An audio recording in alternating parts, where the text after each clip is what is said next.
संस्कार किसने दिया भारत को? ब्राह्मण ने। संस्कृति किसने दी? ब्राह्मण ने। शून्य किसने दिया? ब्राह्मण ने। दशमलव किसने दिया? ब्राह्मण ने। गणना किसने दी? ब्राह्मण ने। संस्कार किसने दिया? ब्राह्मण ने।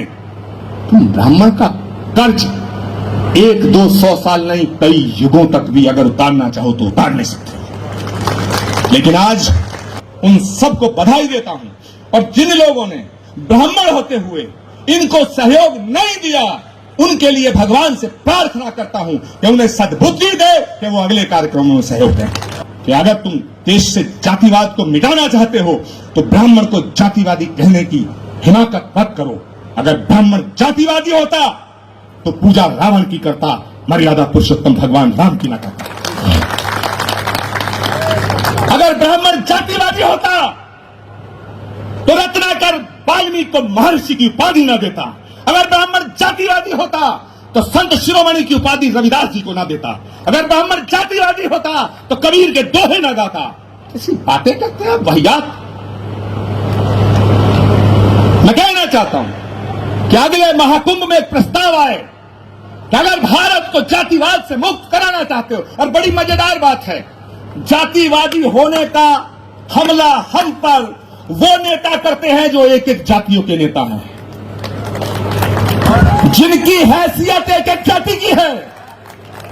ये पिद्दी ना पिद्दी के शोर में ब्राह्मणों को धमकाने की बात करते हैं। मैं कहना चाहता हूं कि अगले महाकुंभ में एक प्रस्ताव आना चाहिए, यदि भारतीय लोकतंत्र से, भारत की राजनीति से जातिवाद को मिटाना चाहते हो, और भारत के संविधान में बाबा साहब अम्बेडकर ने यह व्यवस्था दी है, यह हमारा प्रेम्बल है कि भारत के अंदर धर्म, जाति और लिंग के आधार पर कोई भेदभाव नहीं होगा। तो यदि यह व्यवस्था बाबा साहब अम्बेडकर ने दी है तो आप विद्वान जन सोचो, फिर ये जातियों के नाम पर आरक्षण भारत को विभाजित कर रहा है। जो मेरे इस कथन से सहमत है, जरा हाथ खड़े करके मुझे। तो अगले महाकुंभ में यह प्रस्ताव आएगा कि भारत को जातिगत आरक्षण से मुक्त किया जाए, और दुनिया के अंदर अगर कोई जाति है तो 2 जाति है, एक अमीर है, एक गरीब है। अगर आरक्षण हो तो उसका आधार आर्थिक हो। 7 चीफ मिनिस्टर, 6 चीफ मिनिस्टर। आज पूरब से पश्चिम, उत्तर से दक्षिण हम देखते हैं, हमें नजर कोई आता ही नहीं। और इक्का दुक्का अगर कोई नजर आता तो वो कर्मकांड से ब्राह्मण नहीं लगता, व्यवहार से ब्राह्मण नहीं लगता, आचार विचार से ब्राह्मण नहीं लगता।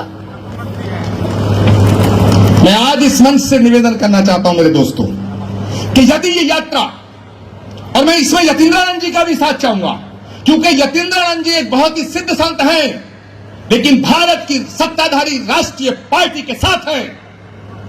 मैं कल की पीठाधीश्वर के रूप में सेवा में हूं, लेकिन मैं भारत की विपक्ष की पार्टी के साथ हूं, मगर ब्राह्मणों के हित में हमारे दोनों के बीच में कोई मतभेद नहीं है।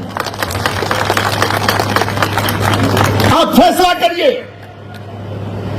मैंने तो कर लिया।